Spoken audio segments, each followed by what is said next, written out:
Þolinmóður hlustendur, þið eru að hlusta á 93. þátt ofur hlaðvarpsins 2 á topnum og hér eru við mættið til leiks stjórnendurnir Oddur og Ævar. Já, jú. Oddur, Ævar og Tóti.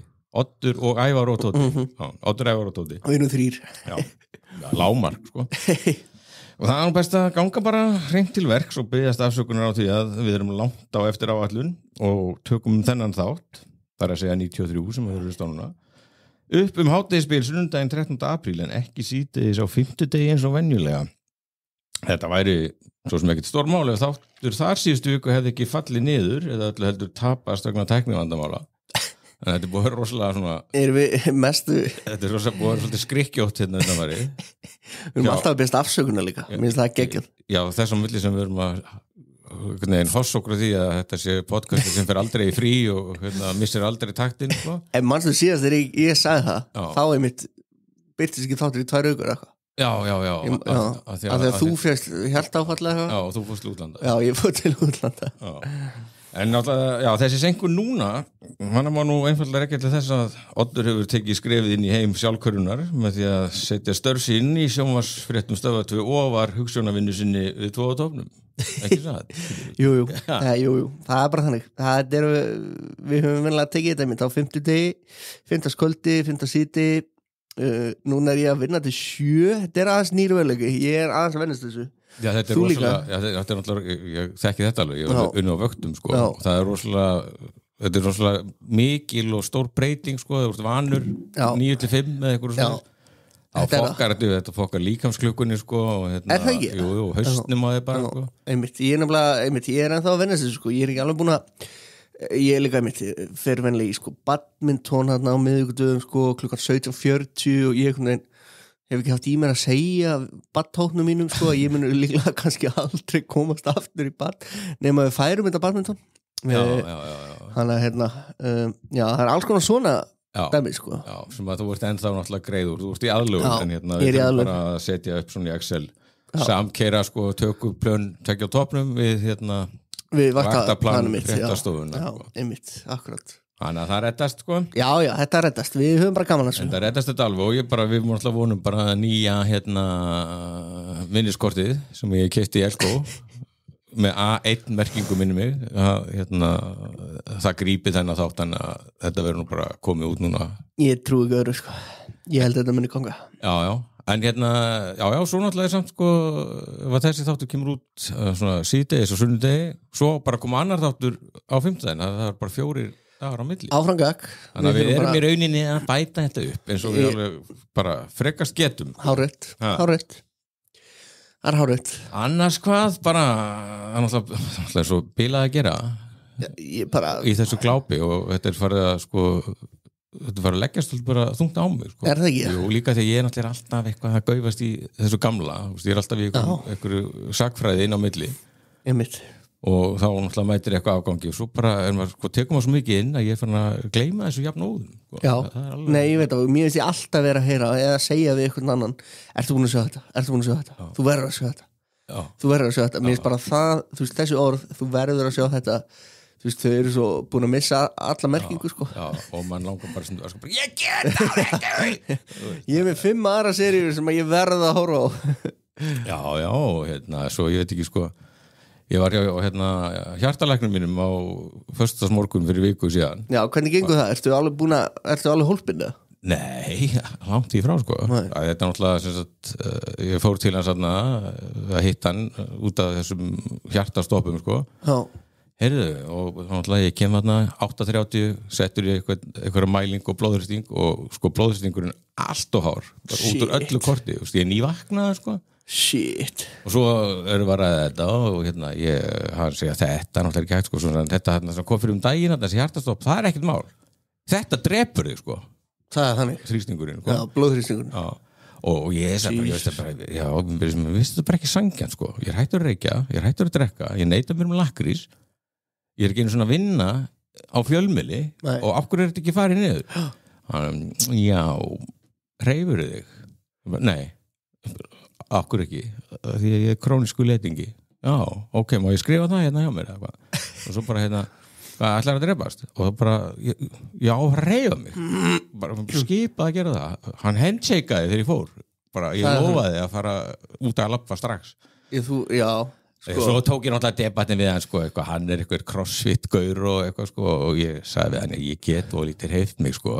Ég sem bara bjarga mig kannski náttúrulega með 30 ára ofvirkan strák sko, sem heldur mér á tánum já hvað, viltu ekki sjá hann útskrifast og fermast og giftast ætlar að vera dauður þá Rosalega real talk þessi læknir, hann náttúrulega frábær í real talki, þegar ég fór frá honum þetta svona, held ég gert meira fyrir mig heldur en svona 5 ár hjá sálfræðingum eða geðlæknum sem að ég hef náttúrulega stundað mikið þetta mest real talk sem að ég hef fengið sko. Býtu, hvernig var þessi læknafundur? Föstudaginn fyrir viku og ertu búin að hreyfa eitthvað í þessu viku? Nei Jesus.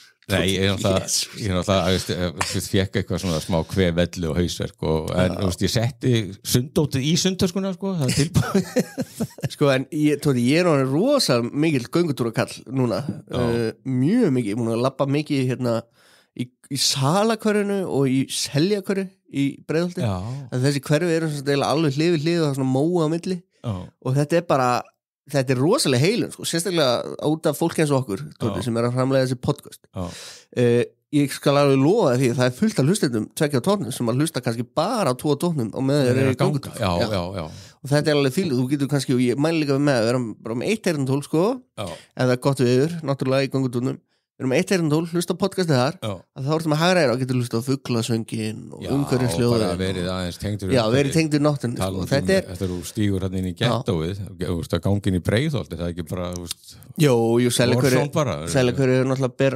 svona hugherðar yfir restina í Breiðholtinu en hérna en ég er náttúrulega eins og veist ég get alveg verið mikill letingi líka og stundum, ég var komin svolítið að stað í ræktinu nefnilega og þá fór ég hérna í þetta kvöldfrétt nú er ég alltaf búin í vinnu klukkan sko 7 eins og hefur komið fram og þú veist, ég var alltaf í ræktinu á milli 5 og 7 þú veist, það var bara minn tífum bara í ræktinu, bara geðveikt bara þannig núna er ég smá svona þegar þú veist, klukkan 7 maður bara songur sko og ég vil bara fá mig kvöldmat og ég nenni ekkert í rækt sko en hérna, en ég hef mikið verið að fara í þessu göngutúra og ég mæli með þessu, þú verður að gera þetta sko. Já, ég hef pröfað þetta allt sko ég held að göngutúrar séu mitt aðalamáli og svo sund sko, ég tók líka þennan debat þessu lækning sko, ég get ekki farið í svona rækt ég get ekki, að mér finnst þetta svo hallærislegt og eitthvað bara sjá alltaf þess að hamstra á hlaupahjólunum eitthvað í voða flottum einhverjum göllum og halda því sé eitthvað hot sko, ég fæ bara heila blóðvall maður verður að komast yfir þetta ég get ekki en getur ekki, það sem þú getur líka gert þú getur farið miðjan dag í ræktina sko.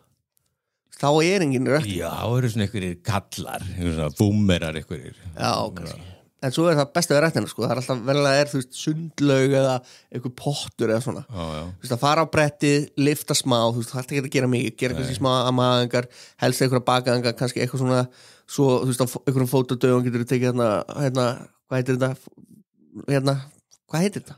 Nýjabiður og svo framvís planka og eitthvað dæmi sem er eitthvað hvort dæmi svo að fara í pottin eftir á, það er ekkert betra alveg dauður líka hún það er bara ekkert betra þú verður að gera þetta ég getur ekki sko, það eru svona 6-7 ár síðan sko, þá fór hann Tommi hérna í Regus sem var bæðið vegi hérna skýtur yfir okkur skjólshúsi og hérna við erum hér í skjóli Tomma og Regus á Hafnartorginu sko, hann fór með mig í workclass í Laugum og hann fór fyrst með mig sko, keypti á mig sko Nike-hlaupa sko og keypti bara svona eitthvað galla svona hlaupagalla, já alltaf að bjarga lífið mínu og svo svona bara fórum bara svona grand hús sko, síndi mér þetta og við fórum bara í pottin og gufuna sko en sko, þú veist vörklass í Laugum er líka mest skeri vörklassi sko. Þetta er rísa stór vörklass og þarna eru allar svona kempunar sko. Þú átt að fara bara þú veist út á Seltjarnarnes eða þú veist upp í Breiðholt vörklass, ég ætti reyndar ekki að segja þetta hér ég vil að þetta sé leyndamál, en vörklass í Breiðholt er langbesta vörklassi sko.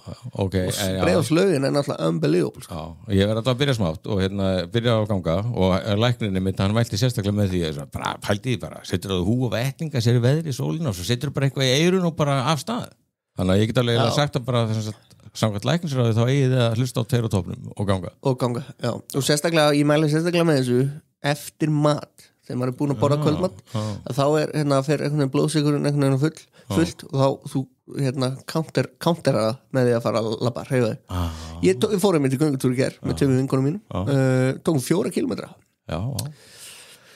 okay. Þú heyrir það, þú gengur ekki að tómum konu hér ég get líka alveg fara með þér ræktina þú getur alveg koma nei, ég vil ekki fara ræktina hérna, svo, þetta ekki eins og versta svo bara viðan bara hérna sko sigurinn fær út og ég svo, ég kókust það mér þú ert með þessi kókpeysu sko, sem að enginn sér nema ég hann basically bannaði mér að drekka kók og ég er búin að vera að reyna að minka þetta er ekki Heru, ég með annar á græn klaki þetta er ekki spons en eða bara græn kristall skilur við bara eitthvað hérna sóta klaki og ég ætla að vera að tala um frospina nei græn lurkur sóta sérstaklega með læmbræði á mínum að sérstaklega klaki það er svo mikið kólsýra í hérna, því sótavatni það er unplayable Tóti. Þú finnur kólsýrudæmið þá ég sver að þetta hefur virkað fyrir mig til þess að hætta að drekka kók þetta virkar í alveg þú verður alveg háður þessu sko. þetta er mjög skrítið sko. ég get ekki útskýrt það þú læknir, hann nefndi þetta sem option sko Er það máli? Ekki svona ítalega svo þú bara þetta þarna sódavatni eða þetta dót sko. Nei en sko en svo er svo mismönd eftir sódavatni hvað er mikið kólsýr í þú veist og með kókið þú ert ekki bara að falast eftir signum og því þú ert líka að falast eftir kólsýrinni og svo náttúrulega ferðið í maðan og maður rópar og eitthvað og maður lifir betri í maðanum eitthvað fara saman með góðu kólsýru vatni þannig ef einhver sem er að sjá hérna sódavatni klaka er að hlusta hérna þá væru við til í samstarf akkurat bara henda þið fram og líka náttúrulega alltaf til í samstarfi við fell kók á Íslandi Herjú, líka núna þegar þú mátt ekki lengur drekka kók nei, sko, þetta er náttúrulega líka þarna þú ert náttúrulega einhvern veginn skauta fram hjá sko nautninu og trúarlegu aðtöfnu hjá mér að drekka kók sko þetta er eins og að segja mér að hætta að reykja og fara að veipa, þetta er ekki það sama sko Þetta fyndið að við séum að tala um þetta þegar ég tók 2 kókdósir í gær sem ég gera eiginlega aldrei en ég var hjá pappa sko og hann á alltaf kók, hann er eins og þú hann er svona boomer með kókvandamál og hérna ég var á Crimson Tide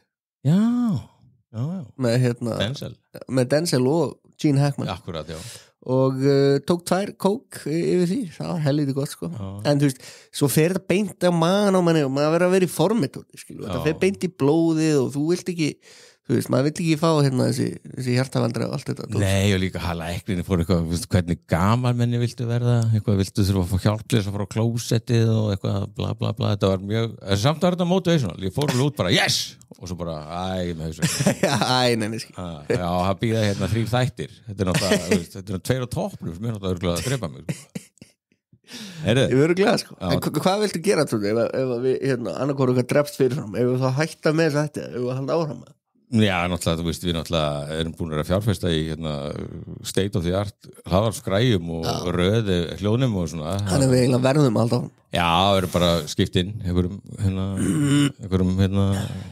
hvað heitir þetta, varamaður Já, þú getur fengið Arnar Tómas eða eitthvað í staðinn Já, Arnar Tómas alltaf á bekknum Já, ég getur fengið, þú veist, Gunnar Smára eða eitthvað í staðinn fyrir þig Já, þú vilt fara í þá og þá þú er alltaf Björn Þorláksson er alltaf til í að stökkva til sko Einhver gamla kempur Já Heyrðu, en við síðasti þáttur sem að tókst að senda út hann fór svolítið mikið í Valkilmer Já og ég eiginlega bara get ekki alveg hvattan sko Þú getur ekki hvattan Nei, ég er búin að vera einmitt, talandi að ég sé horfa á gamalt ég er búin að vera svona að syrgja Valkilmer svona bara á minn hátt síðustu viku Já.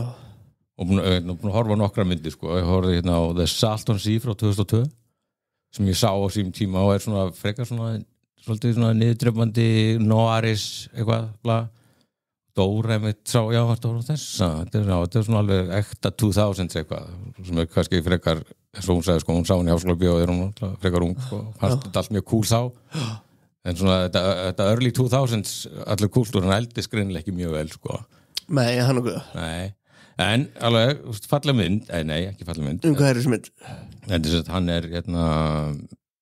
Hann er dópisti og er að þvælast í ógeðslegum dópheimum að leita sem sagt manninu sem að myrti konun hans þá var hann trompetleikari og þau voru vola hamingjusum og voru einhverju vegna í einhverju meðlab þegar var ráðast á meðlabið og konuna svo drepin. Shit. Og hann slapp í þann leik og þá bara skiptir hann karakter og nafn og bara tattúar sig í drastl og pérsar sig og allt og fer sem sagt bara á botnin að leita þessum morðingja. Snýstum það. Og hann hittir á þessari vegferðinni alls konar skuggalega karakter og það stendur upp úr sko Vincent D'Onofrio Kingpin. Wow, Kingpin. Þetta svo góðu leikari sko. Hann geggjur sko. Og hann leikur einhvern styrlaðan með sölumann og hann heitir kallaður Púber og með plastnefa því hann var búin að snorta svo mikið að þetta nefið var farið af honum og svo hann svo Vincent sko tala um svona blástuslega sko alveg svo þegar hann var í Men in Black þegar hann leik hann að kymurna eitthvað svipað sko þetta svo fárna góðu leikari og svo Danny Trejo dúkkar upp líka og svona geggjur mjög svona gaman að horfa á þetta aftur og Kilmer náttúrulega mjög svona flottur sko og svo fór ég í Spartan frá 2004 það er David Mamet sem náttúrulega rosalega góður handriðstöfundur, leikskáld og allt það og þá var þess að dóttur forseta Bandaríkjanna rænt og hún hverfur og Val Kilmer eitthvað bara ultra FBI, ex-Navy, SEAL, Marine gaur sko og hann að leita dótturinn og það þarf að berja menn og pynta þá og allt það sko svo náttúrulega vindur þess að áfram þá náttúrulega bara stórt plott í þessu sko Já, hún er manselt sko til Dubai dótturinn og CIA og Forstunat vita hún er á lífi en þeir bara finna annað lík og bara hún er dáin og ætla bara að láta hana rotna í einhverju hóruhúsi í Dubai sko og Kilmerinn sem sannur spartveri hann náttúrulega getur ekki látið þetta auðvitað Hell no. og fer eitt síns liðs að reyna að redda henni klísukend og allt það en samt ógeðslega gaman að horfa á hana William H. Macy er inni, hann er einn af toppunum í Hvítahúsinu sem er vondur sko og svo bara þegar ég var konuflug sko þá náttúrulega hraðspólaði ég um Top Gun horfði bara á Iceman atriðin sko í Top Gun og að ég hafði svo oft komið fram að ég fíl ekki Top Gun og hef aldrei fílað hana og sá hann ekki í bíó 86 eða 5 fílar ekki Tom Cruise hata hann og en samt man var alltaf með hann er svo ömulegur douchebag þessi Iceman sko en Iceman er ekkert rosalega vondikall eða svona antagonisti í Top Gun þegar maður er betur að gá og líka bara þegar þeir eru eitthvað að rífa sko bara myndalegur fullorðinn maður að sko taka eitthvað bíf við bara eitthvað svona krakka hann er svo barnalegur, rasnalegur Tom Cruise alveg fáránlegur en það nú gaman að því að þeir allavega myndu eitthvað svona vináttu og svo fór ég í Top Gun Maverick þessa nýjustu og bara beint í þetta eina atriði. Til var það fallegt já, það er ótrúlega fallegt sko. Það er Val Kilmer getur ekki talað og þeir ræða saman bara hann pikkar í tölvuna og hakan kominn hún í bringu því að það er búið að gera vallur hún barkakýlið ógeðslega flott senna og Val Kilmer leikur bara rosalega vel þögull sko og svo svona þegar þeir kveðjast sko og Iceman spyr hann bara eitt að lokum hvor okkar er betri flugmaður og Tom Cruise við skulum ekki vera eðilega þetta moment og svo famast þeir og þá svona líta þeir á stillu úr fyrstu myndinni sem er í ramma þú veist þess að það er bara verið ljósmyndarar á flugmóðskipinu þegar það er lent og þá kemur svona létt svona nett Top Gun stefið sko fólkið með sko og ég sé ekki alveg gæsað sko Þetta er fallegt og næstum að grenja og svo ætla ég bara aðeins að kíkja á eitt atriði í Tombstone og það enda alltaf með því ég horfði á hana frá upphæð Ég horfði á Tombstone líka Já, í fyrsta skipti Já, í fyrsta sinn og varstu ekki helsátt? Helvíti sáttur Fáránlega skemmtileg Já,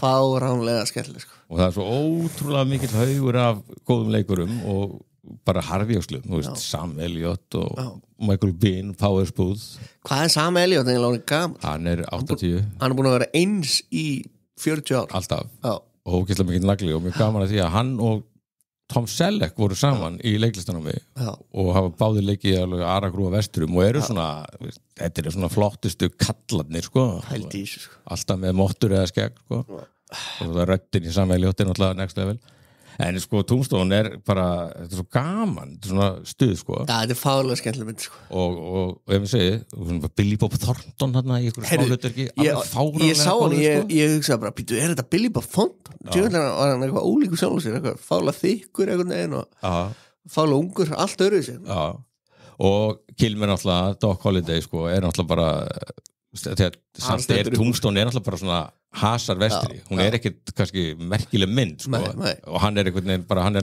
hann leikur sér langt upp fyrir myndina sko. Þessi loka atriði með honum sko, geðveik sko, svona í loka kafla myndarinnar sko, hann algjörlega stelur sinni algjörlega, og sen og frægilega hann líka með allar bestu línutan náttúrulega en það líka, Viktor Önvermatt við erum alltaf, Doc Holliday var náttúrulega aðal töffarinn í þessum hópi sko. Náttúrulega með þessa rosalegu berglaðmaður Berglaveikur, drikkisjúkur gambler sko, en svakaleg skitta. Mér líður einmitt svona svipatóti eins og ég sé með berglað því ég svo fála kvefaður sko, ég veit ekki hvort það heyrist. Ég eiginlega kapnað hérna sko, ég í alvarlega íhuga að gera hlið á þessar útsendingu svo ég geti snýtt mér. Já, ekki eitthvað svona nærri takki hérna? Ég lít á nærri takkan býtaður. Vá, mér líður eins og nýjum manni. Já, og ég ætla þá að reyna að halda hérna áfram alveg seamlessly eins og ekkert að þið skorist að Nei, það sko, framleyslan á þessar mynd var Clusterfuck frá helvíti. Ég heyrði það mitt, þú sagði mig það eins og hann hefði raunni... Já, þetta George Pan Cosmator sem skráður leikstjóri og þá frægastu fyrir að hafa gert Rambo 2. Já. Hann var eitthvað bara tæpur held ég allavega, þetta var bara í ruglinu og það Kurt Russell í rauninni unofficial leikstjóri þessar mynd, hann stígur þarna inn bara. Og klárar þetta sko, með þessum glæsibrag en ekkert að flagga því toppmaður og og já, þeir eru miklu vinir sko, Kilmer og Russell og svo líka kannski sko, dæmigert fyrir Val Kilmer, hann sekkur sér náttúrulega svo rosalega í persónuna, hann var að hlusta á einhverja hljóðupptökur af svona dandy southern einhverjum kalli bara sko, til að ná þessum hreim sko. Shit. Og náttúrulega las ég í gegnum þetta allt og svo náttúrulega gerir hann þetta sama í The Doors, hann verður Jim Morrison. Hann bara verður, já. Og ég tók sénsinn, það var á föstudaginn þá var ég einn heima að hanga og ákvaða, ég sitt byrja á Doors og bara hrættur sko, af því að þessi mynd hafði svo mikil áhrif á mig títuðan sko, og gerði mér náttúrulega snar klikkaðan sko, eins og ég nefndi í sérstæði. Og hvernig var? Sko, ég ekki búin að klára hana en þetta náttúrulega svo ógeðslega góð mynd, eða kannski bara mest töff sko, þetta senurnar svo sturla cool sko, sírutripp og náttúrulega bara dórslögin yfir og allt líkjandi og hann náttúrulega bara ég var eiginlega bara meir bara, ég held ég hef ekki aldrei í lifenda lífi gefið Val Kilmer bara no credit, þó ég hafi verið mikill aðdáandi þetta náttúrulega fáránlega góðu leikari og þetta Morrison stöndans geggjað sko, hann læriði öll lögin all lögin sem þeir að gefa út, hann læriði þau, söngu þau, syngur í myndinni og sko eftirlifandi Doors meðlimir sko, þeir gátt ekki þekkt munin sko, þeir vissi ekki hvað var Kilmer og hvað var Jim sko. Það rosalegt. Það amazing sko, fáránlegt. Ég þarf að sjá þessa mynd, það alveg augljóst.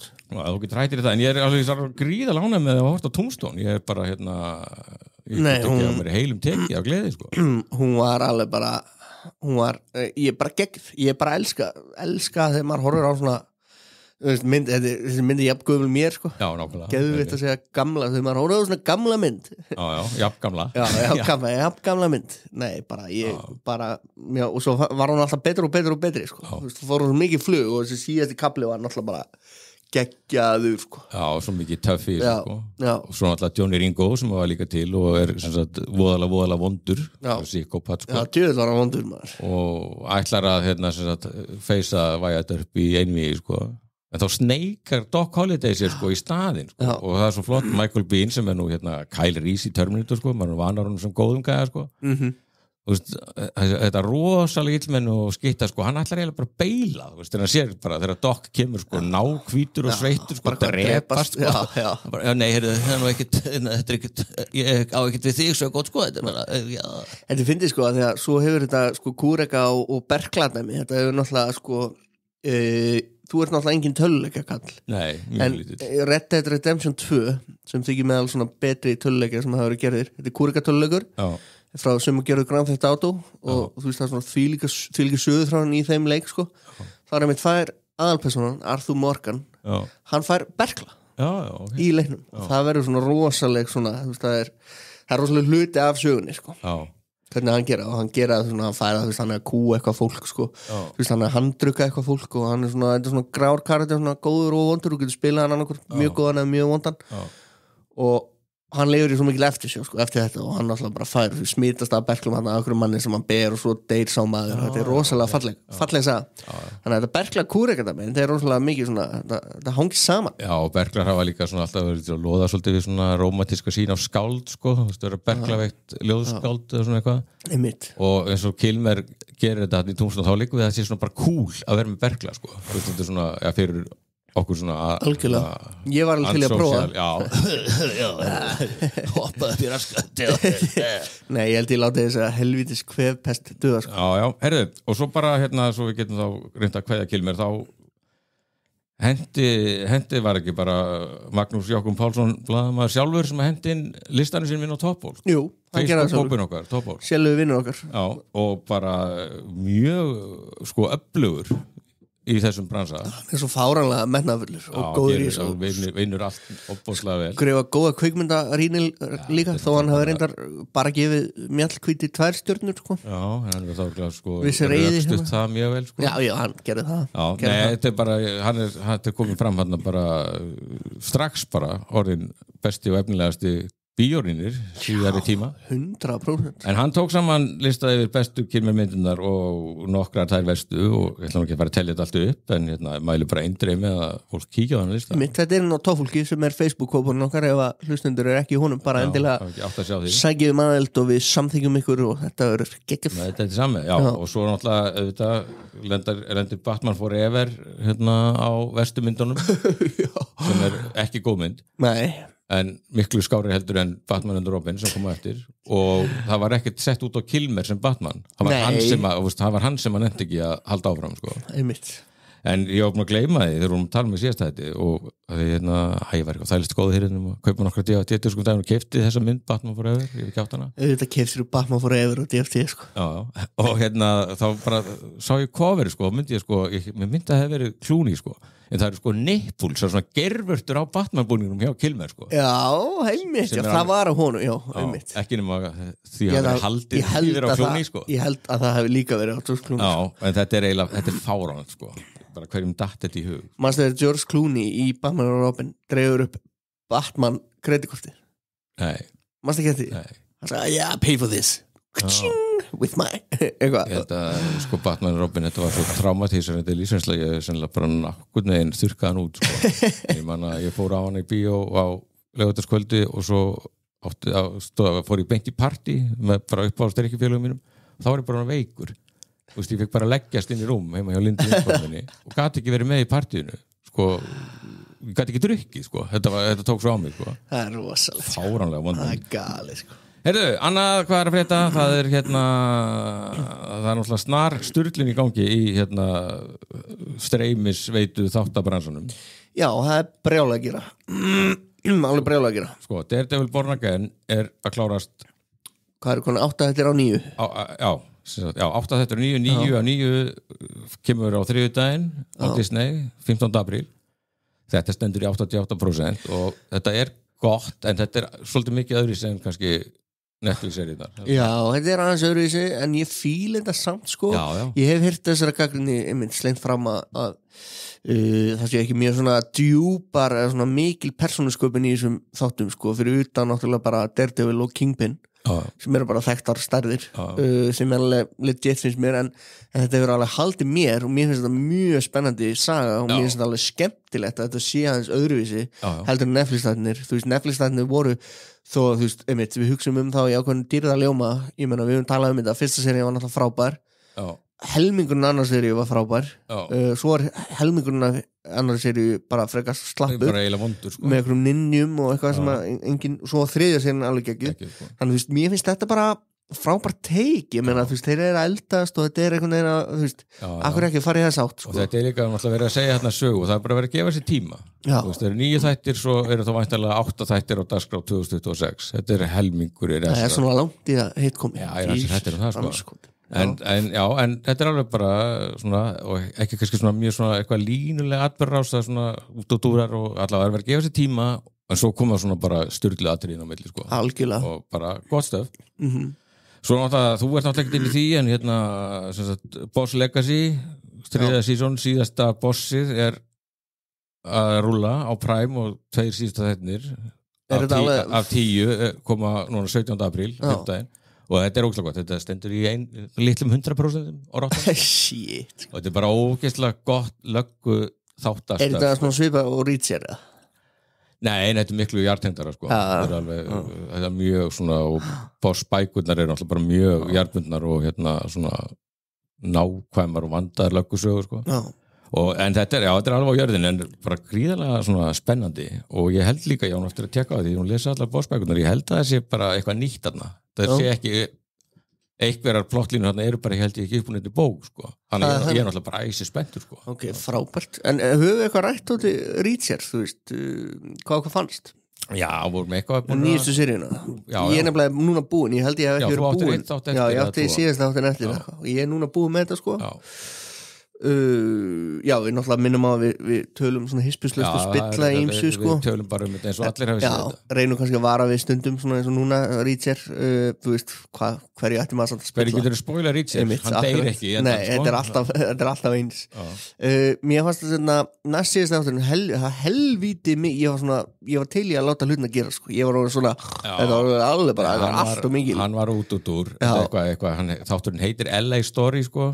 Atburðarásin er einhverstaðar Boston-svæðir eitthvað svoleiðis, sko. Þetta var mjög weird. Og þá skreppur Reacher með gælunni sem er að vinna mann í þessari seríu eitthvað til LA að tala við eitthvað mann, sko. Þetta svona Arna Tómas myndi tala með þetta eru ekta svona eitthvað tilgangslegs útúrdúr til að ná upp í kvotan, sko. Bara fyll upp í kvota algjörlega, og það var algjörlega þannig. Ég var alveg svona þú veist, ég var farin að íta bara 30 seconds, sko, bara 30 bara þetta skipti mig engum málum, mér er drullu saman, ég vil bara sjá hvernig þetta endar, sko.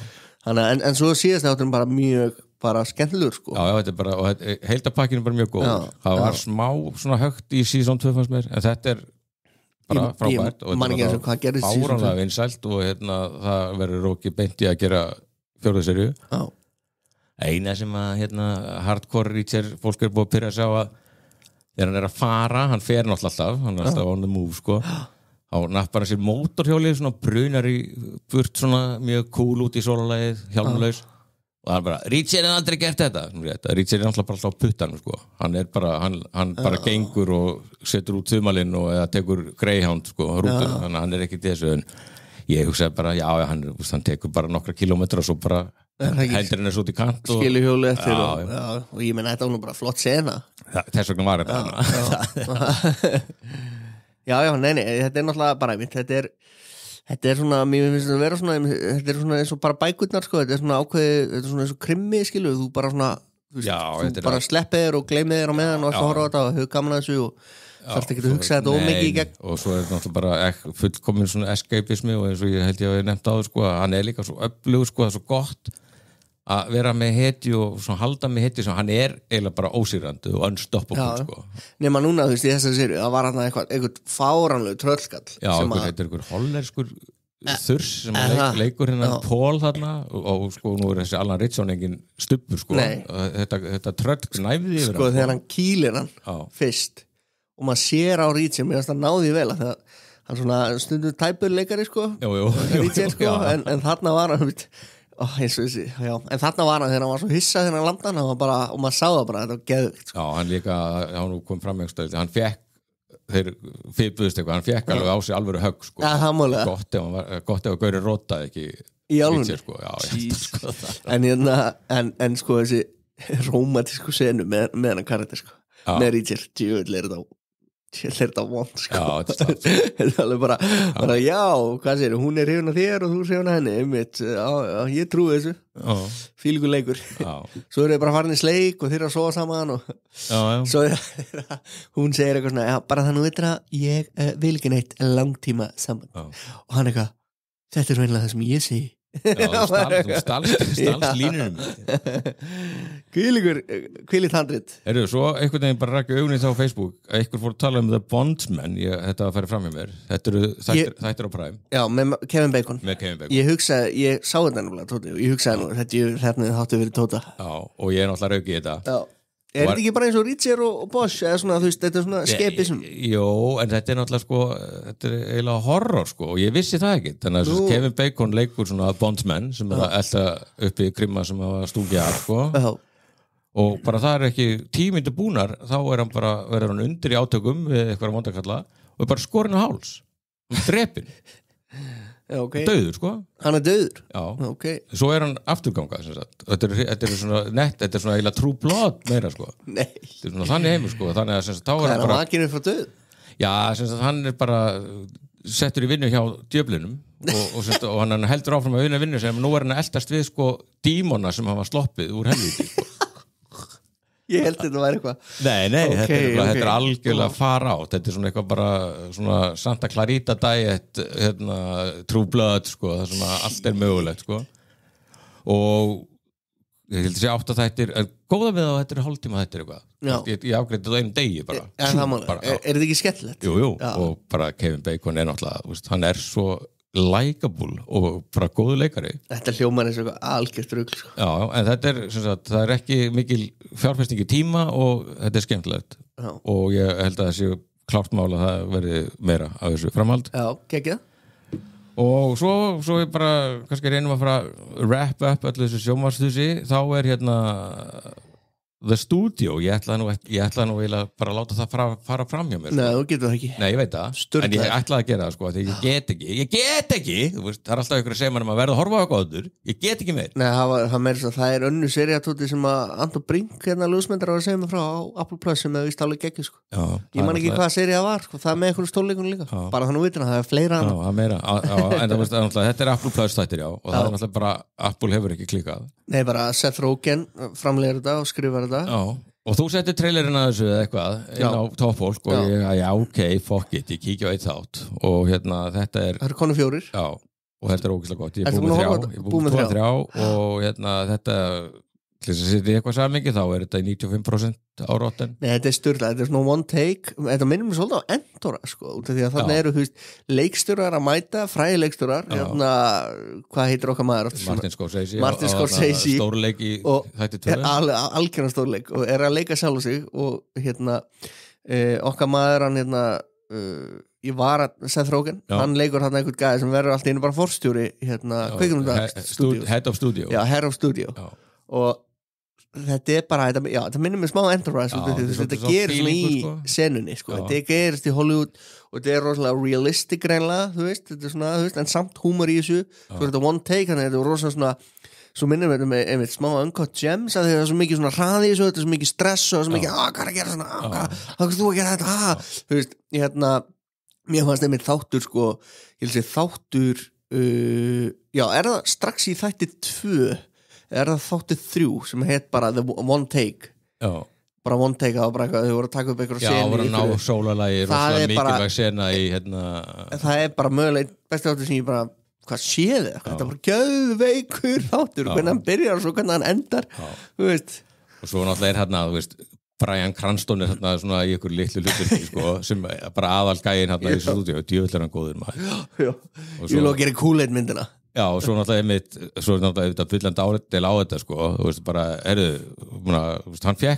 hann var stúdíu head sko, Seth Rogen því að hann félst á að gera Kool-Aid mynd Kool-Aid the movie og meina hvað, þú veist, ef að hverju voru það Paramount gat grætt skriljónir á píkulausir í dúkku, þá hljótum við að geta eitthvað með Kool-Aid þetta er alltaf sjúkasta hugmynd þú veist, bara að hafa látið sér detta þetta í hug er eiginlega bara samt þetta er svo fálega gott sko gott skot og þannig að við mælum eindreið með The Studio og þeir eru þá á þessu viku tempói og það er 50 þáttur af 10 16. apríl 16. apríl, hvað er það? Hvað, það er 12 núna, er þetta ekki allir ekki, það er miðvikudagur það kemur út á miðvikudagur það er fyrir skýrdag og þannig að það er bila að gera í þessu glápi en talandi þá kannski svona ég ætla bara að svissa beint yfir í ég kem aftur af mikilvægasta málunni sem liggur mér en talandi svona Kool-Aid myndir þá er Minecraft komin í bíó og þú ert búin að sjá þetta Já, ég er búin að sjá þetta Þetta er svona, þú veist, þegar ég sá Minecraft mynd þetta er næstu jafn vond hugmynd og Kool-Aid the movie sko. En Oddur Ég er með ingang inn í þetta segment Ég ætla að spila fyrir ykkur kærlustundur ákveðu myndband ekki myndband, hljóðklippu og hlustið á myndbandið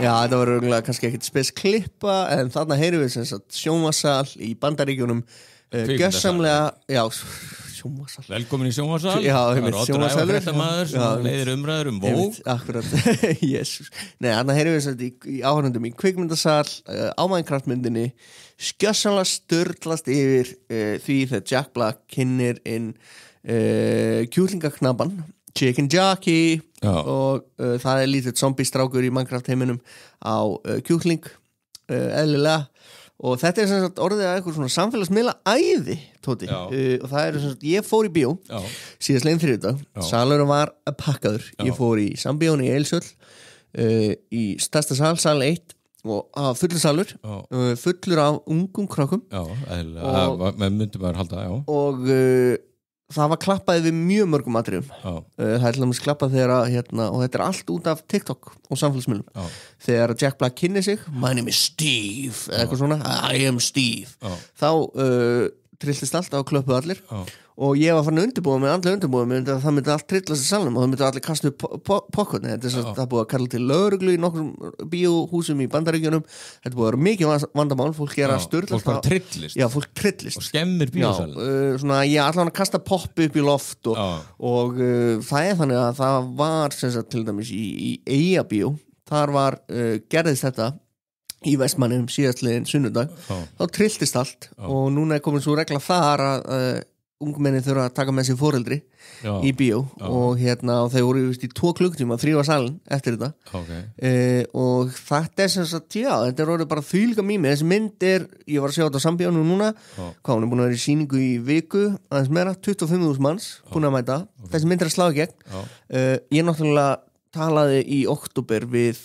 hann Torfa heitir hann er listrætt stjórnandi hjá Microsoft og er listrætt stjórnandi þessara myndar þessi mynd bara slagið gegn Tóti út af þessu samfélagsmiðlum bottom line, er þetta góð mynd eða var þetta gaman hjá þér, nú ert þú ekki 11 ára Minecraft spilari einmitt, ég ætla bara að segja að mér finnst þetta bara mjög solid mynd þetta er svolítið svona í anda Jumanji það er hverjustum 2 unga krakka sem sagt systur sem er að sjá bróður sinn og þau greinlega eru orðin munaðleysingjar hún er greinlega 18 ára svona rétt svo fullorðin mjög ung samt og þau flytja í nýjan bæ og svo einhvern veginn lenda þau í Minecraft heiminum og hann er Jack Black sem að leikur náttúrulega Steve og þetta er náttúrulega Tóti, þetta er náttúrulega þetta er bara skemmtun ég meina það er fínt ég bara hafði ekki trú á að þetta gæti verið einu sem skemmtileg þó að Jack Black sín og alveg fyndin og sniður og gaur og allt það einmitt, ég fór á hana með félag mínum og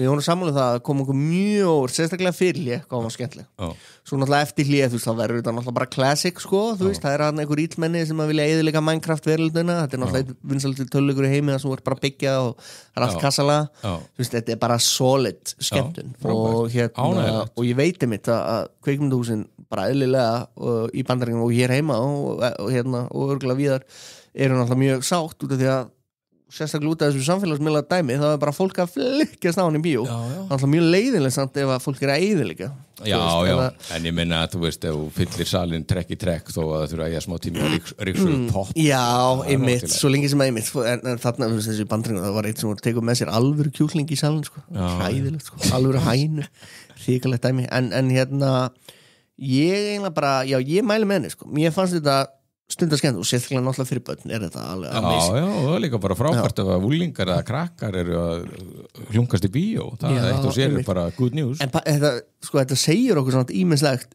senuna, Tóti með kvikmyndir í dag hvað þurfa að gera til þess að slá í gegn þær þurfa að verða einhvers konar mím á samfélagsmiðlum sem er ótrúlega áhört þú veist, þetta er ekki þetta segir okkur, þú veist, við getum eiginlega ekki fengið eitthvað svona nýstárlegar myndir með stórleikunum í bíó lengur heldur verður þetta að vera eitthvað byggt á tölvuleik það er greinlega orðið nýjasta dæmi þú veist, ef þú byggir mynd á tölvuleik þá bara munum slá í gegn eða leikvangadúku eitthvað svo leys, leikvangi og svo ef að það er eitthvað svona atriði sem að einhvern veginn verða þú veist, ég veit ekki eins og hvernig þetta byrja ég er búin að reyna bara að komast að því hvað í fokkanum þetta byrjaði ég bara skilja ekki, ég veit bara að þessi zombie kjúklinga knapi þetta er eitthvað svona dæmi sem hún getur fundið í Minecraft en það eru svona 3% líkur að finnir okay. Þetta bara ekkert eðlilega sjálfgeft en þeir greinlega margir greinlega hafa spilað það mikið og lengi og vel að þeir þekkja hann og trillast úr gleði þegar hann mætir nefnilega sko þetta er greinlega ekki nobody að mæta á skjáin að tjaldið ef þú fyrir að sturta poppinu nákvæmlega, það væri náttúrulega einmitt það væri gaman að heyra, ég talaði við hann Torfa sko, Torfi Frans Ólason ég talaði við hann í október og þú veist, ég ætti náttúrulega að heyri honum aftur núna sko, bara hvernig þetta er og svo framvegis. Hvað er þetta þá Minecraft, er það eitthvað Microsoft property? Já, þetta er fyrirtæki sem heitir Mojang sem að gera þetta og Microsoft keypti þetta fyrir nokkrum árum og Minecraft var og örugglega ennþá, þú veist, þetta var bara eitt stærsti töluleikur í heimi sko. Okay. Þú veist, þannig að ég mæli með henni, þú veist, mér finnst það skemmtilegt sko þú veist, þetta er í rauninni bara, þú veist, þetta Jumanji pæling, sko. Já, það er bara legun eftir Jumanji, þá varst alltaf bara að setja þetta í svona samhengi, þá veit ég sirka hvað við erum að tala um. Akkurat, og það er hérna, mér finnst líka hérna, hún er hérna líka, White Lotus leikuna, Jennifer Coolidge. Já. Hún er, cool. Ég ætla ekki að spoila henni, en hún er hilarious í þessari mynd, sko. Hún fer með mjög lítið hlutverk, en það er alveg bara svona, mjög svona góður ákvarðan að tekna bara í þessu handrið. Já, ok. Og annað sem að datt í bíó þá, sem sagt í lok síðustu viku, auk þessara Minecraft movie, það er The Drop, sem er hryllingsmynd, móður og ekkja, vægulegt er að fara á sitt fyrsta stefnmóti mörg ára á flottu veitingahúsi. Bla bla eitthvað ég bara það að þessi hryllingsmynd þá er ég alveg spenntur sko svo er einn leikari inni sem ég víkaði þess að eftir og svo er það The Amateur sem að ég sá trailerinn úr þegar ég fór á eitthvað myndum daginn sem að ég held að sé geggju sko það er Rami Malek Freddie Mercury gæinn heyrðu einmitt, er þetta ekki bara fín mynd? Jú, ég held það sko, allavega ég og Jón Bernthal Punisher. Er ekki svona skrítið að sjá svona mynd í bíó? Ég veit ekki. Finnst það ekki? Og Larry Fishburne, hvað? Bara, þú veist, eitthvað svona actionmynd þetta er svona mynd sem að getur komið út á 10. áratökunum? Jú, kannski mjög skrítið en kannski svona svolítið svona kannski á þess að séð hana þá er þetta svipum slóm á Black Bag sko, sem er svona spæjara, njóstna eitthvað en það er sem þetta Rami Malek maður vil ekkert séð hann bara síðan hann fekk tilnefningu á Óskar fyrir Freddy allavega, hann er bara allir einrættundun mál sérfræðingur hjá leyniþjónustu Bandaríkjanna, CIA sem tekur málin í eigin hendur þegar yfirmenn hans halda að sér höndum eftir að eiginkona hans lætur lífið í hryðjuverk árás í Lundúnum og ég er ekki búin að komast í bíó ég veit ekki meira en ég sá trailerinn bara og ég svo bara ok, þetta er góð mynd og svo sýnir fyrir Bussi vera bara hún er að fá alveg glimrandi dóma ok, frábært ok, þá spólum við tilbaka aftur í sjónvarpið sjónvarp Símans er að koma svolítið sterkt inn þess að dana vissir þú það? Já, mér finnst ég skil kominar ég sá eitthvað svona á Facebook eitthvað svona auðlýsingu frá þeim og svona top 10 listir sko og í 9. sæti á sjónvarpið Símans allavega þá, þar er nú bara lofandi áriður SVU gleði mig bara ég fagna því að ég sé ekki einn á Íslandi sem er obsessed af Marísku Hargeti einmitt Heru, svo er ég öðru sæti þar og er örgulega bara komin í fyrsta núna held ég að vera, það er Mobland sem ég nefndi við þig. Já, það er á sjónvarpið Símans. Já, þetta er Paramount, er ekki Paramount Plus er sem sagt. Já, einmitt. Frumheimilið en sjónvarpið Símans sýnir þetta og það eru 2 þættir komnir, 3. kemur í kvöld, sunnudagskvöld og þetta er gærið sér á baku þetta. Er þetta alveg geggjað? Já, sko, þessi 2 þættir, fyrstið var alveg bara ok fyrir vel að stað ávert og það er bara komin svona háspenna í þetta strax í þætti 2 og eins og ég kannski aðsagt, þetta er náttúrulega Tom Hardy er aðalgæðin Fixer og svona troubleshooter hjá einhverjum svona mafjósa sem Pierce Brosnan leikur og Helen Mirren leikur konun hans og hún er greinilega svona Lady Macbeth er ekki öll það sem hún er séð sko eða grimmari en Pierce Brosnan sko og já, þetta fyrir ógstæðar stað og Guy Ritchie er á baku þetta, ég skilum ekki hvernig hann er allstaðar núna, það eru Guy Ritchie og Taylor Sheridan, það er eins og sko hafi endalisa tíma og endalisa hugmyndir og sé alltaf að sko, því að við erum bara nýbúnir að klára umræðum The Gentleman, þættina sem að Guy Ritchie gerði líka. Einmitt. Mér líður samt eins og þessi 300 ár sem já, þessu, en það eru 300 þættir síðan af öðru en ég bara, ég allavega mæli með að svo fólk gefið þessu gaum fyrir en seinna sko. Þetta 10 þáttaserja og var líka Pierce Brosnan í svona einhver írskur mobster í einhverju stríði. Þetta helviti, þú veist. Einhvern annan vondan bóakall í London sko. Eins og ég segi, tótti bara, við erum að tala um þetta. Djúvill maður, það mæði svo mikið ámann í þessu. Maður bara, maður alltaf að heyra um eitthvað nýtt, að horfa á þetta. Ótrúlega svona fórnfúst hugsunarstarf sem að þeir á toppnum vinna hérna. Það er bara, nei, horfa á þetta. Það er galið, sko. Og svo, semst, var í 5. sæti í síðustu viku, var 1923. Og það var að fá algjörlega sturlað, þú veist, endirinn sturlað. Já, ég hef aðeins nefnt þess að þetta er náttúrulega Taylor Sheridan, þetta er Yellowstone heimurinn, þetta er Yellowstone origin story. Já, og þetta er betra heldur en 1883. Já, sko, mér finnst þetta eiginlega bara að vera best, sko.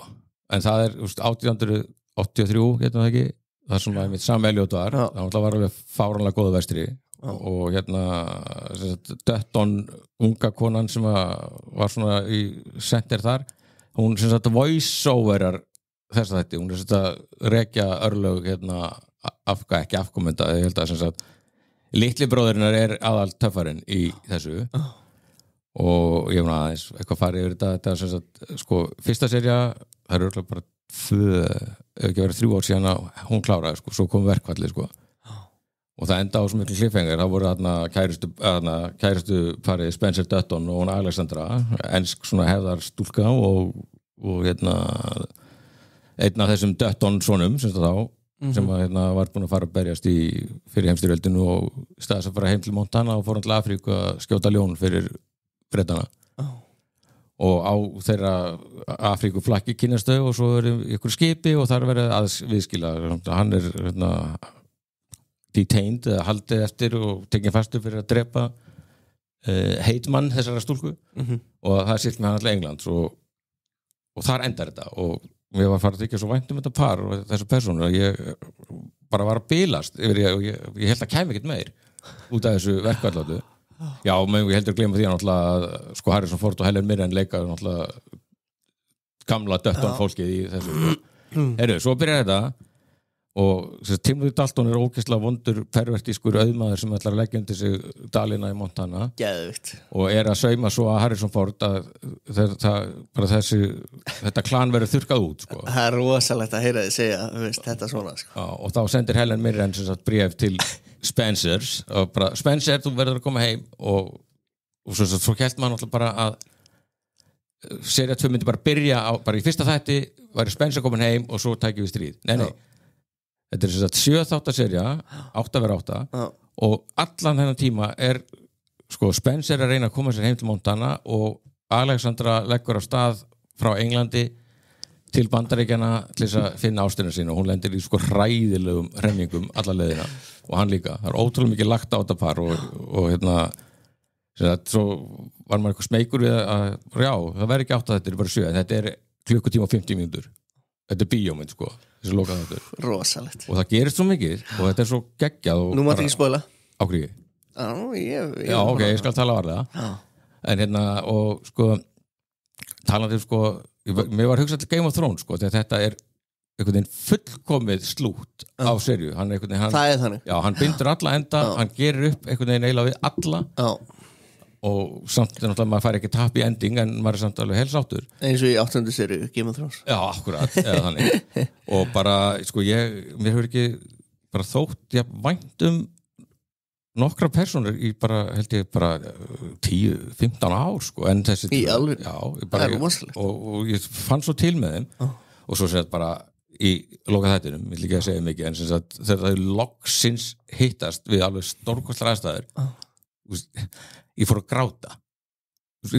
gráta sko ég bara, það bara flættu tárin og ég var bara komið með bara tissue og Dóra var eitthvað í tölvinu og hún bara var vörveg og hún bara kom og sitja hjá mér bara í alveg já, og ég verði að sína þetta spóraði tilbaka sko og fór bara aftur að gráta í alveg og Dóra hefur ekkert fylgst með þessu og hún sagði bara, já, vá, þetta er rosalega dramatist og bara, þó maður veit ekki neitt bara alveg þetta er bara Titanic level og þetta eru bara Kate og Lee ok, þannig að maður þarf að horfa þess að þetta já, ég mælu með því sko og svo bara, já, þetta er náttúrulega besti lokaþáttur í seríu sem ég sé bara ever held ég Já. og þau eru svo æðisleg og hann heitir Brandon Sklenar sem að leikur Spencer Dutton og hann einmitt leikur í þessari Drop hryllingsmynd sem var að koma í bíó þannig að nú er ég ennþá æstur að fara að sjá hryllingsmynda því að hann í henni ógeðslega flottu gaur og svo hún er fólk alveg hægt að breyta nöfnunum sínum í eitthvað þægilegt sko, Brandon Sklenar og hún heitir Julia Slaffer sem að leikur Alexandru og hún leikur dótturina í Landmann þetta er svona algjör Taylor Sheridan pía sko dóttir, já og þú getur ekki hugsað heita dóttin í Landmann sem fálega heit já, og þú getur ekki hugsað ólíkari personur en dóttur Billy Bob Thornton í Landmann og svo þessa Alex ensku hefðakonu sem að bara sko leggur allt undir fyrir ástina þú er snild já, ég ætla að horfa á þetta, Tóti, þú ert að ná mér þú ert að samfæra mig og svo gerist þetta 1923 og samt textið svona að kallast á í samtíma sinna því að Timothy Dalton smala saman fullt af svona einhverjum frímurum í kjólfötum dinner og hvernig við leggjum undir okkur dalinn og við ætlum að gera þetta og þetta snýst alltaf ræðan gat alveg verið, herri, við ætlum að taka þetta gasa hérna og við ætlum að hreinsa það af þeim sem að eiga landið og búa þar og við ætlum að gera svona resort sko. og þetta snýst alltaf The Ranch alltaf The Ranch og landið Ranch. Og svo er svona Indiana hliðasaga sem er líka mjög átakanleg og það er þá væntanlega ættmóðir Rainwater gæjans sem er í þannig að hann er búin að búa til fyrirgeðu Arnold Thomas minn, ég veit að þú þolir ekki Universa, en Taylor Sheridan er búin að búa til geggjaðan heim Yellowstone Universe sko, Dutton Universe en bara þetta er geggjað og svo náttúrulega er meira væntanlegt hann er að fara að bring in the big guns í 1943 ekki, 44 jafnvel 44 sko ég held að Kúrstærin náði Jeff Bridges Jeff Bridges, ekki Kurt Russell jú, ég menna það potato Wyatt Earp úr Tombstone sem varst að horfa á og ártalið segir okkur náttúrulega þarna kemur Spencer, hann er náttúrulega búin að vera að berjast í fyrir heimstyrjöldinni ætli World War II verður ekki svolítið 100% stór þarna sko 100% það er einhver aðrir að reyna að stela The Ranch núna þetta er geggjað og líka sko Harrison Ford sko hann er nú ekki á léttasta skeiði heldur sko nei, og ég er ekki ennþá búin að fyrirgjóna fyrir þessa Marvel mynd sem að nei, en hann er nefnilega einhvern veginn hann er ógeðslega góður og er að leika alveg flottan kalla svona einhvern teimur kannski svona dramatísku spennuatriðum þá fyrst sér maður svolítið glitta í Captain Solo sko og svo er Helen Mirren er náttúrulega grjóthörð konan hans og svo er hún bara núna grjóthörð í Mobland konan hans Pierce Brosnan hún er allstaðar, svo fárlega góð leikona sko þetta ekki, ég ætla að drífa mig á hróta þú ert að peppa mig get ekki mælt náttúrulega með þáttum, ekki bara þig, bara við alla þú ert algjörlega ná mér og svo er náttúrulega einhver svona alls konar kannski svona einhverja svona gloppur þess að, veit ekki, það er indjána kona sem er svona sheriff einhverju svona, ég veit ekki hversu mikið sko konur eða hvað þá indjána konur voru sko í einhverjum áhrifastöðum í raunveruleikanum sko og svona, það er svona teikt svolítið á svona trúveruleikanum en það bara skiptir engu fucking smáli, þetta er svo gott gott og Harrison Ford og hún Julia Slaffer eiga mjög tilfinningarnæma senu og sagan segir að þau hefur bæði bara hágrátið eftir þetta Harrison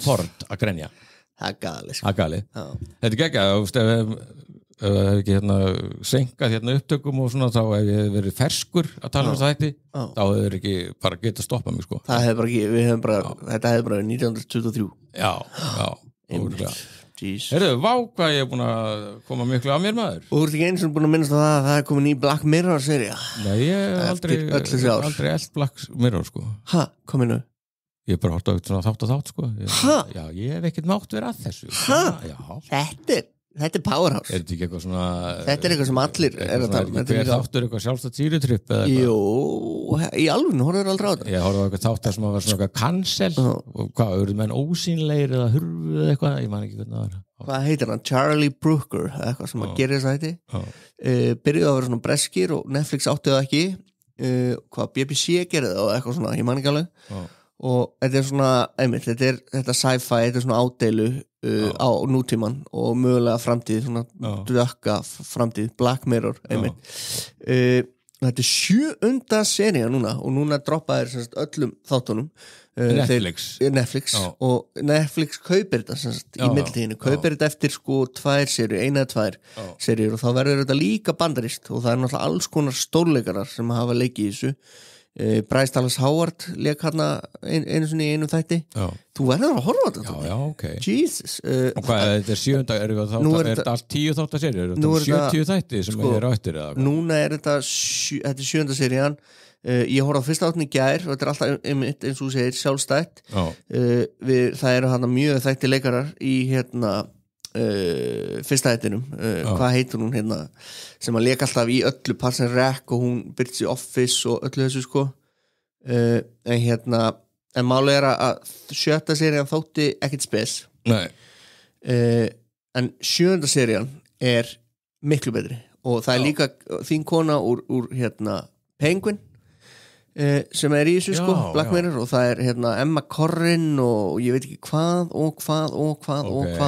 þetta eru svona algjörir stórleikarar eins og ég segi í þessu núna og fyrsta serían er sem sagt fyrsti þátturinn sko, maður vill nefnilega aldrei segja neitt, þetta er svona kemur á óvart og þetta er svona, þú veist, hver þáttur er einmitt eins og þú segir, heil bíómynd sko síðasti þátturinn er 1,5 klukkutími fyrsti þátturinn er 57 mínútur ég bara, ég mæli innilega með þessu sko en ég get þá þess vegna bara byrjað á þessari seríu ég þarf ekki að bara byrja þú ert ekki ég myndi bara að taka þessa seríu ef ég verið þú veist, ég skulda ennþá The Bear sko þú veist, ég get ekki, það er alltaf að hlaðast á mig sko er þetta Black Mirror, þetta er semst allt komið á Netflix þetta er alltaf Netflix og þetta er eitthvað sem að þú veist, allir er að fara að horfa og allir er að fara að tala sko þannig við ætlum kannski að taka sér þáttum þetta sko, ég skal sleppa því að horfa á einhverjar gamla bíómyndir í næstu viku og hérna svo hérna, það er bara helt í dag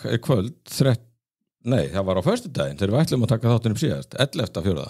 þá byrjaði þarna á Apple mitt Your Friends and Neighbors og það er svo John Hamm er að leiða aftur seríu sko, hann er búin að vera meira kannski svona í aukalutur sko en það er sem þá, væntanlega er þetta frábært að þetta er á Apple og John Hamm og Jesus Christ, hvað er þetta? Ég veit ekki. Þetta er svo classic. Ég ætla bara að koma því að það væri meira í gangi sko. Og svo Your Friends and Neighbors. Og þetta er náttúrulega með 83% Rotten Tomatoes. Og svo sko í kvöld, sunnudagskvöld, þá er Last of Us season 2 að byrja. Oh my god. Við þurfum að taka sér þátt í það. Við erum að drukna. Við getum við ekki. 22. apríl þá kemur Andor season 2 á Disney Plus. Herru, ég er bara byggst vagðar ég get ekki meir ok, en þá er, þetta wow, hvað þetta er eitthvað mikið í gangi og mikil dagskrá og svo hérna bara svona framtíðarmúsík sko, þá er hérna búið að staðfesta season 3 á Tulsa King það er Taylor Sheridan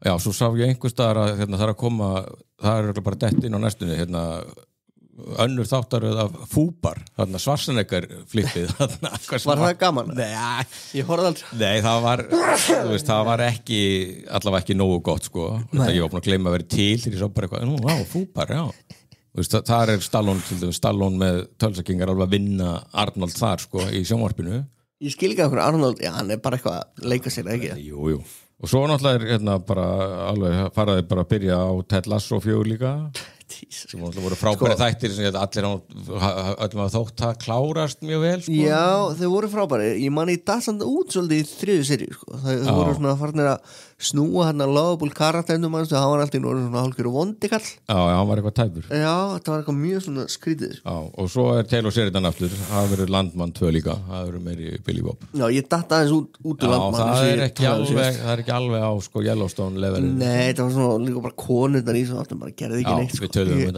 tölum um þetta ólíkar sko hvað Beth Dutton sko er sko geðpiluð, klikkuð, drikkveld og allt það en er ógeðslega harður og bara góðu karakter og er svona karakter sem drýfur eitthvað áfram en það eru meira svona eitthvað konundar í Landmann eru bara kynlýstúkur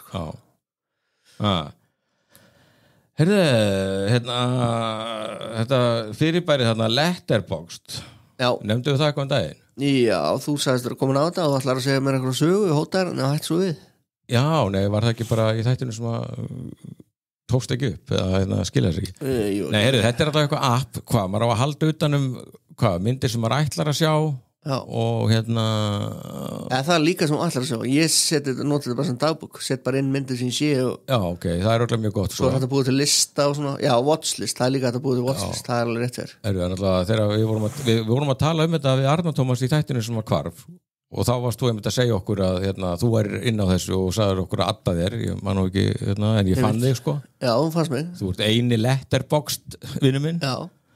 Nema þú veist, þegar maður byrjar downloadar forritinu og þá kemur svona bara fullt af myndum og mann sagt eitthvað íta á alla myndir sem maður hefur séð eitthvað já Heru, ég hætti í 700 bara hvað þá ég þurfa að íta á marga myndir nei, í alveg hvað svo kemur þetta ekki inn á neitt lista en eitt sko bara, ég skildi ekki Pítu, hvað heitir þinn á þessu? Þóraðarsson já, ég ætli það ekki ég bara ég skil ekki neitt nei. En að því að ég þarf maður að halda utanum það sem maður þetta er náttúrulega frábært forrit í það sko en þú ætti kannski að gera þetta bara svona hægt og rólega sko. Já, ég heiti Þóraðarsson já og ég er búin að setja 5 uppáhaldsmyndina mínar og recent activity, það er svo ég bara sé eina mynd sem er In the Cut In the Cut er ógeðslega áhugaverð mynd, hún er ekkert mjög góð en þetta er með græjan að vera djörf 2003 og það er Mark Ruffalo alveg bara ungur sko og mjög flottur og hann leikur vafa sem að rannsóknarleiku og hann er svo eitthvað, ég sá sem myndi bíó og hann hefur alltaf einhvern veginn verið Harry Boss í haustum á mér þegar ég lesa bækurnar já, eða ekki svona sko nema svo eitthvað á maður að maður getur sett svona dóma eða eitthvað er það ekki þú út með jú, ég er eitthvað aðeins ég byrjaði mikið, sko ég var mjög öflugur byrjaði að skrifa en núna bara svona já, þú veist en ég sé að þetta er þá bara búin að haka þessi In the Cut og ég fór svo og ég fann dóminn sem ég byrti hana í fréttablaðinu 2003, hann að það bara heill bíódómur við hana já, í alveg já, því miður er samt fyrirsögn ekki fyrirsögnin var heldur góð, hún var munnmögg og með græjan var fyrirsögn á dómnum í fréttablaðinu hvað er því? Wow. 2003 já. Þá mátti mann láta eins og fíbl sko í gamla í blöðunum, já. Heyrðu, en já, við þurfum að þú verður bara að leiða mig að kenna mig betur á þetta, bara ekki í þætti sko. Þú verður bara að gera þetta hægt og býtandi þegar þú horfður á mynd, bara setja inn og bara geta plús hérna og finna myndina setja, gefa henni stjörnur getur skrifa eitthvað dómið og vilt og svo bara hendur þessin, þá er þetta svona eins og dagbók Okay. En svo er hægt að gera watchlist sko, myndir sem maður ætlar að sjá ég þyrfti eiginlega að gera það, að vera duglegur að bæta inn ég minnst ég alltaf að vera með einhverju myndir já, ég er sko með 11 lista á IMDb sko það er svona watchlist og ætla að sjá og hef séð og eitthvað bla bla bla en já, þetta er líka náttúrulega svo gott held ég, að því að ég veit ekki hvort þetta er aldurinn eða ADHD eitthvað maður gæti sko alveg lendið því að hafa hort á okkur mynd og er búin að gleyma því sko gæti verið að horfa á hann aftur það er nefnilega málið ég sé að það er alltaf að því að horfa á eitthvað en það er sko eitthvað sem ég sá fyrir 10 árum eða 15 eða 20 eða 30 sko. Ég var að horfa á Túmstofnum daginn það eru eitthvað 30 ár síðan að ég sá hana í Laugarásbíó sko. Pældi í þessu sko. Pældi í þessu hún eldist náttúrulega ekki hún er alveg bara jafnfersk og já, letterboxd já, ok en svo það er líka stundu verið að rukka okkur svona lista við getum verið með við getum haft eitthvað svona 2 tóknulista sko inn á þessu forriti og myndum við þá bara vera með það á okkar prófílum eða myndum við búa til kannski bara búa til 2 tóknum presens en svo getum við líka bara fundið eitthvað mynd sko, fundið eitthvað svona Jesus fundið eitthvað lista fundið, þú veist, eitthvað versi til þess að búa til en lista já, ok, þú varst að missa símaðin, hvað er þetta, iPhone 16 eða? Þetta er iPhone 16, hvernig er þessu? Nei, bara, ég ætla að fara að segja þér að fara varlega með hennar síma, nú vill Trump sko að iPhone verði framleitur í Bandaríkjunum nei og það er búið að reikna þetta út að iPhone 16 ef hann verði framleitur í Bandaríkjunum þá myndi hann sennilega kosta svona upp undir 500.000 440.000 sko ég meika þetta sýnst mér líka maka derhúðnar svona eins og ég á það var skyrocketað í verðgildi sko fór úr $50 upp í 100 rúma vegna þess að þær eru framleiddar í Kína sko. Þú veist þetta, því veit ekkert hvað hann er að gera sko. Hann er að skjóta sig í hausinn alveg ítrekka maður verið helviti niðurlútur að tala um þetta sko. Já, skulum ekki gera það Heyrðu, það þá eiginlega bara eitt mál eftir á skráni hjá mér Já, og þó að við erum við komnir upp í klukkutíman, já. já, klukkutíma og 10 mínútur Já, það sko, við skuldum fólki nú alveg einhverja mínútur. Ég verð að koma að það, þetta verður orðið old news á 5. daginn. Já, Og þetta er hræðilegt, sko. Það er mikil ork í Celebrity já, Big hvað Brother gerði hann? UK. Það er búið að reka hann Já, sko, ég er náttúrulega bara búin að þjást, sko, þess að, ég veit ekki hvort fólk veit að þetta er uppáhaldsleikarinn minn. Já. Ég dyrkaði hann í 80-sinu. Dýrkar hann eitthvað Já, hann var frábær, náttúrulega, ótrúlega myndalegur, fallegur maður, ógeðslega góður leikari. Já, Og þannig að geta orðið Tom Cruise, sko. Og en hann er náttúrulega bara sinn vesti óvinnur og bara óbúslega veikur á geði. hann er eitthvað heila döður ekki Já, núna, en hann náttúrulega bara traumatisur, hann átti, ég veit ekki, ég er alltaf einhvern veginn að verja hann átti ömulega æsku, bara virkilega hræðilega æsku og er bara, hann er gangandi opið sár, bara trámið, sko. Shit Og en sem sagt, þegar hann var að byrja, 1987 var nú held ég svona besta ára hans, það er 8, 10 og 5, þá var hann Year of the Dragon sem er frábær lögmynd, svo kemur 9,5 vika sem er svona bara móðir 50 Shades of Grey allra erotískra mynda og það var náttúrulega heitur á móti Kim Basinger. Svo 87 þá var hann í Angel Heart og Barfly og bara frábær og sko hann afþakkaði held ég örugglega hlutverki Top Gun og Beverly Hills Cop. Þannig að það er kannski hann opnar leiðina fyrir Tom Cruise, sko. En svo bara fer hann að vera með ógeðslegt attitúd og það er held ég líka 87 þá fer hann til Írlands eða Bretlands að leika í A Prayer for Dying þar sem hann leikur í IRA Hitman og þarna var ég alveg bara dýrkaðan, sko, og var nýbúin að lesa bókina sem er frábær spennubók A Prayer for Dying, var í MR las hann í strætó, Kópavogsstrætó á leiðinni í skólan og svo kemur þess mynd og hún er ekki góð, hún er eiginlega bara vond og bara, það var rekin hann eitthvað leikstjóri og annar sóttur og hún fer alveg bara yfirgefur bókina sem var bara háspenna, sko. Nema hann fer alltaf eitthvað að gjamma hann og er eitthvað bara held ég svona að tala í fjölmiðla mjög jákvætt IRA og eitthvað og hann er bara bannfærður í Bretlandi, þú veist, bara drullaði burt og má ekki sína myndina þeirra þetta bara Shit nema að sko, svo náttúrulega bara fokast allt upp og veist, hann hefði gett orðið bara sá besti, það var talað um þessum Brando nýrar kynslóðar í 80-sinu, sko. Og veist, bara það er sturla já, nema svo fyrir hann að kenna einhverjum framleiðanda einhver Hollywood royalty að Prayer for Dying hafi klúrast og þá er hann bara átkast í Hollywood bara og það er hræðilega erfitt að vinna með honum og allt það og þannig að hann hverfur og svo koma svona gæjar og gefa honum séns. Robert Rodriguez er með hann í Man on Fire 2004 og trómar svo upp með hann í Sin City 2005 þar sem hann glansar í Marv og þannig kemur upprisa aftur opnast dyr og hann bara ég er bara þakkláttur fyrir bara fokkar að söllibátur og svo kemur stóra kompakið þegar Aronofsky fær hann í Wrestler þar sem hann átti bara að leika sjálfan sig í runni 2008 til Óskarsverðluna og þá fær hann að vera vondikallin í Iron Man 2 I won my bird 2010 og það fór ekki vel og svo er hann í Expendables líka 2010 hann og Stallone vinir hann er ekki í neinum öðrum Expendables myndum því hann alltaf er með eitthvað attitúd og meiri penning og eitthvað hann er bara alltaf með vesen og svona þegar hann hætti fyrst þegar hann er útlægur Hollywood þá fyrir hann að láta draumsinum að vera atvinnin hefuleikari rætast og lamin í köku og alltaf í lítið aðgerum og hann alltaf bara skrimsli í dag hræðilega útlítandi 72 ára gamall, sko. Og samt, þetta er alltaf mikil ork frábæleikari, vandræðagemlingur alltaf bla bla bla en sko svo er hann bara alltaf sá þetta bara eitthvað á Facebook bara mikil ork í Celebrity Big Brother UK what the fuck, þú veist, hvað þetta er svo niðurlægjandi líka í Bretlandi, sko. Já, einmitt og en veist, þetta er bara veist, og niðurlægjing hans er alltaf niðurlægjing mín að ég er bara að standa með honum og reyna að verja hann alveg út í óendanlega alltaf, já en hvað aðra stjörnum voru í svona þetta? Engar, nei þetta er bara þetta er bara eitthvað nobody þetta er fólk sem er í mestalagi þekkt þá bara innan Bretlands þetta er bara svona gestalistin hjá Gísla Martini eða eitthvað sko ef þau var í einhverjum bandarískum eða breskum þættum það ekki vita hver þetta eru þetta er bara eitthvað lið eitthvað fólk eitthvað og sko og sem sagt á var ekki bara á föstudaginn sem að einmitt títtnefndur Magnús Jokkum birtir fréttum það á Vísi að hann sé búin að fá aðvörun sko, að viðvörun mikið sko og þá hafði hann sært, ég heldur sko 21 árs, ég veit ekki hvort hún leikona, sönguna, lesbía sko. Jojo Siva. Já.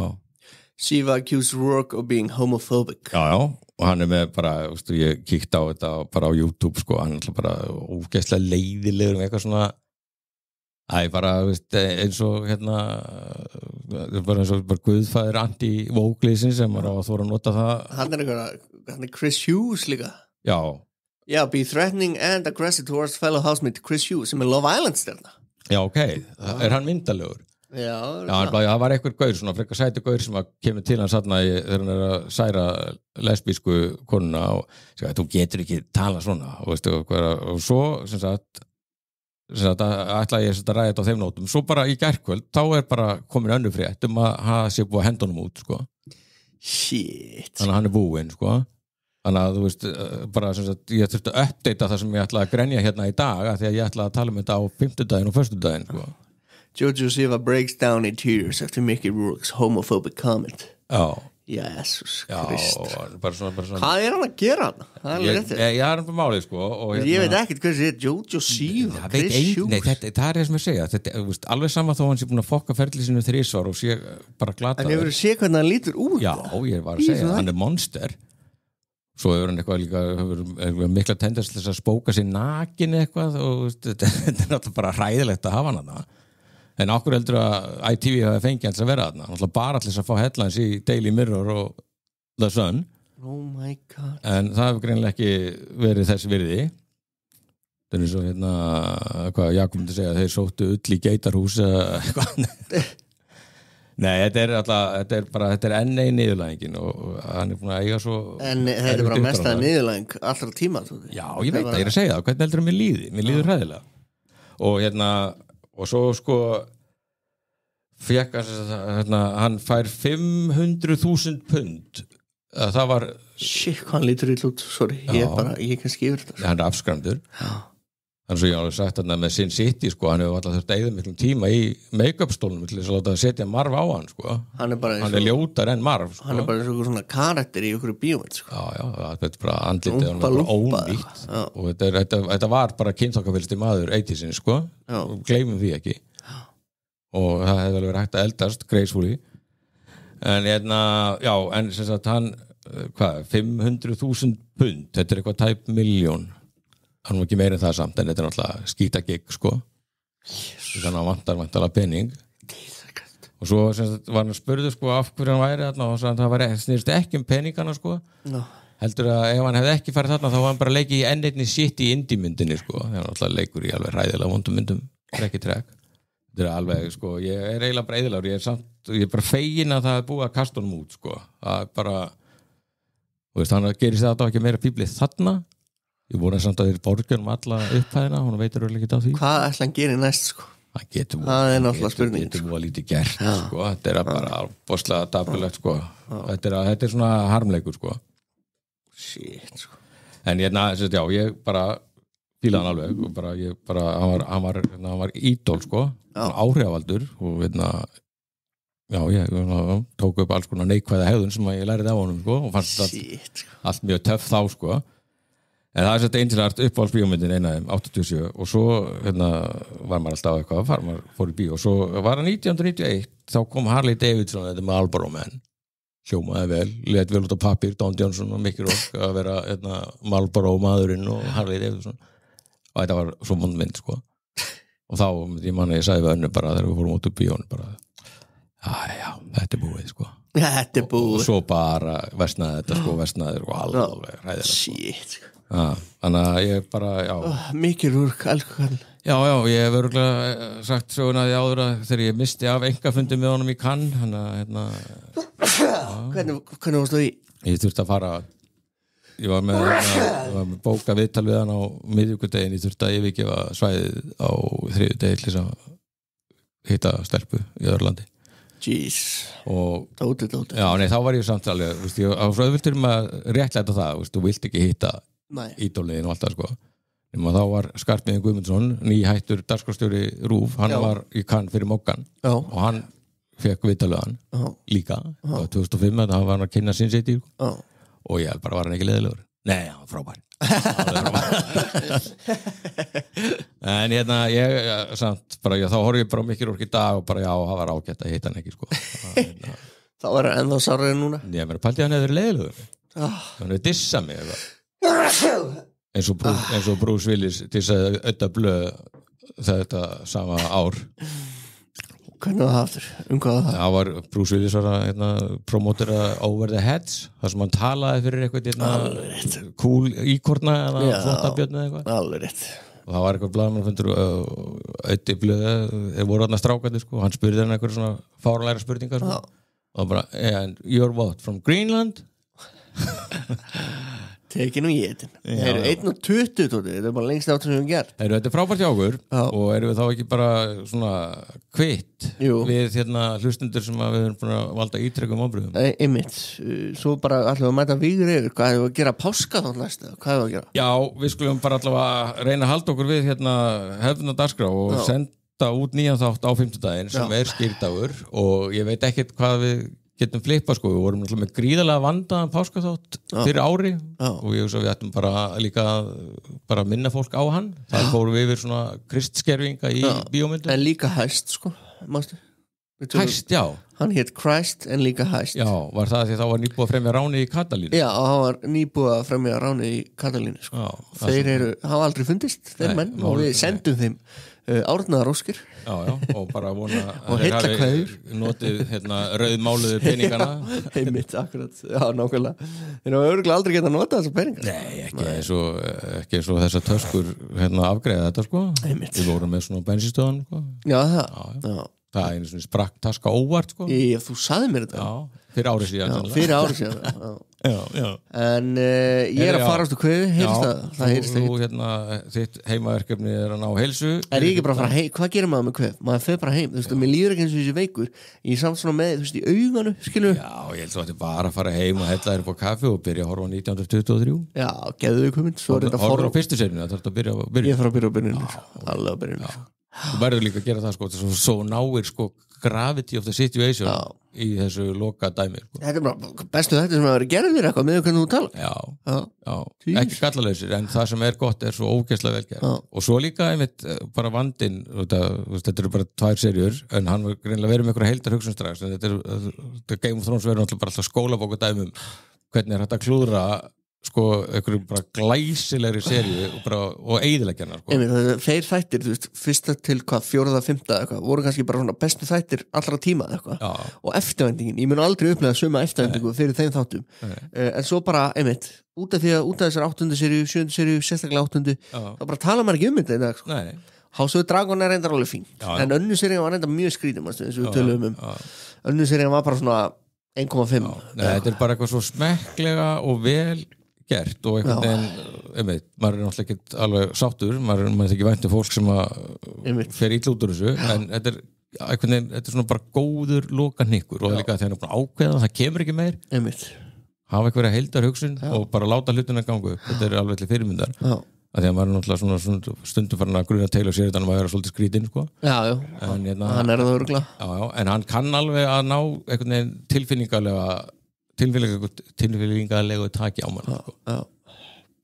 Nákvæmlega, ef að kveðja þannig hlustunum þurfi ekki lengur að þola þetta sog þá er þetta bara búið og næsti þáttur er þá einhvers konar páskaþáttur við finnum út úr því, gerum eitthvað geðugt það hengi hvort ef að fá Nova Sirius eða Sambo til að er það ekki þrista ekki Sambo Akkur eru við ekki með, við þurfum að fara eitthvað fullt sko. Sendum út shoutout til fólks ef einhver er með eitthvað fyrirtæki eitthvað vill koma í samstarf þá eru við klárir í það sama hvað er eitthvað svo sem að minnum á það, ég þarf nú að fara að endurnýja nærbuxna skúfuna mína meira komfí þurfum að fara að heyri the conf balls hættu þessu rugli áður en að segja við þig ruggla alveg út í eitt ef við erum að gleyma ykkur þá gleymið við bara en það ekki